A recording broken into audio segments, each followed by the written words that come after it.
আসসালামু আলাইকুম। আমার সাথে সজীব নামের এক ছেলে আছে, যার বাসা হচ্ছে মানিকগঞ্জের একদম শেষ প্রান্তে, এবং সে বর্তমানে মেকানিক্যাল ইঞ্জিনিয়ারিং নিয়ে পড়ালেখা করছে এবং একটি বেসরকারি প্রতিষ্ঠানে কর্মরত আছে। এই দেশ স্বাধীনের পরে তার আদতে হলো কি চিন্তা এবং তার পড়ালেখা ফিউচার কী। কারণ আমার কাছে মনে হয়েছে এইসব যে মানুষগুলো আছে, ছাত্ররা আছে, যারা কিনা জেনজির ভাবনাগুলো ছোট ছোট করে আপনাদের সামনে তুলে ধরা প্রয়োজন।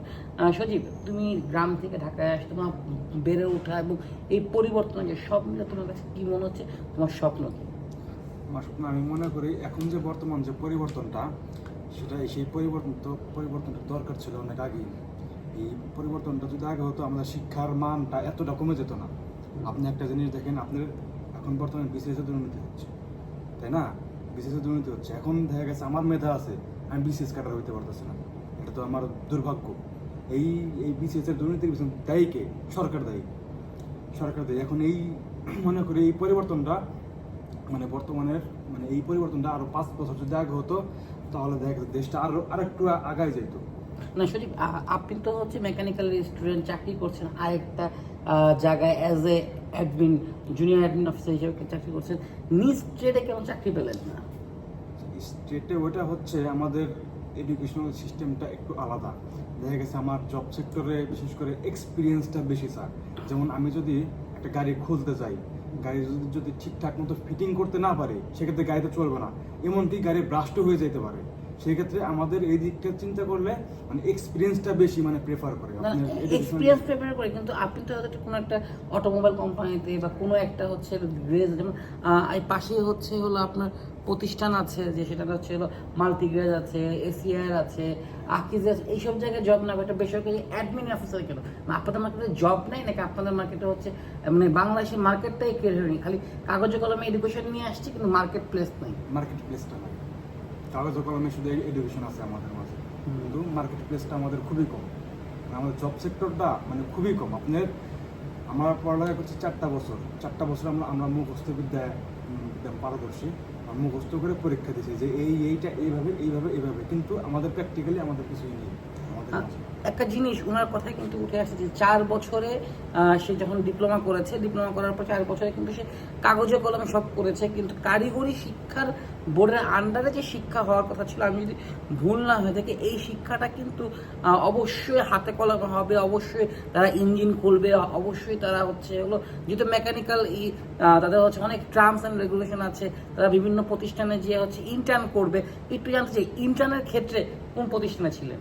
ইন্টারনের ক্ষেত্রে ছিলাম বাংলাদেশের সরকারি প্রতিষ্ঠান বিআরটিসিতে কি আপনি কোনো গাড়ি খোলা বা কোনো কিছু করতে পেরেছেন, নাকি আসলে গিয়েছেন এসেছেন এরকম কিছু? বিআরটিসির ব্যাপারটা হচ্ছে এরকম, আপনার সরকারি ইন্টার্নশিপের ব্যাপারটা হচ্ছে এরকম, আপনার 30-40টা প্লাবন থাকবে, একজন ইনস্ট্রাক্টর থাকবে, ইনস্ট্রাক্টর এগুলো দেখাবে,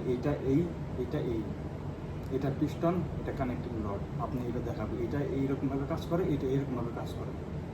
ওখানে আপনি ধরা ছোঁয়ার কোনো সুযোগ পাবেন না।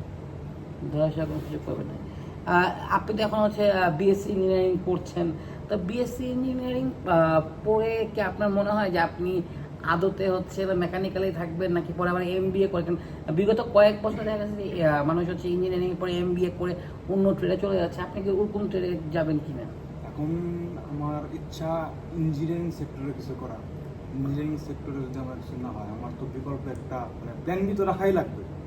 প্ল্যান বি তো মাস্ট বি রাখাই লাগবে। প্ল্যানে আমার ইঞ্জিনিয়ারিং সেক্টরে কিছু একটা করা।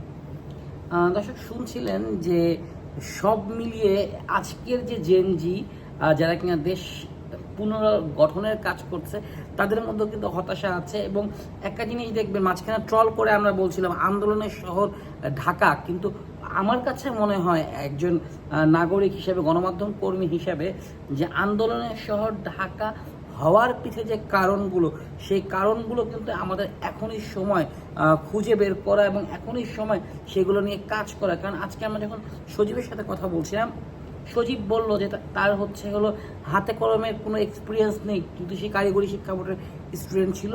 তো এরকম অনেকগুলো সেক্টরই আছে, যেমন কম্পিউটার ইঞ্জিনিয়ারিং আছে, আমাদের মেকানিক্যাল আছে, ট্রিপলি আছে, অনেক স্টুডেন্ট, ভুরি স্টুডেন্ট এই মুহূর্তে পড়ালেখা করছে। এবং আরেকটা বলতে চাই যে আমাদের এভিয়েশন রিলেটেড বেশ কিছু এডুকেশন সিস্টেম বাংলাদেশে চালু আছে, যেগুলোর হাতে কলমে কোনো হচ্ছে এগুলো শেখার জায়গা নেই। তো ওই জায়গাগুলো এই ছেলেগুলো যদি আজকে নিজ ট্রেডে পড়ালেখা করে কাজ না জানে, কালকে কিন্তু এরাও রাস্তায় নামতে পারে। তাই এটা ভাবার বিষয় যে আপনার আমার যে আসলে আমরা সামনের দিকে কোন পথে হাঁটছি। দেখা হবে আবারও।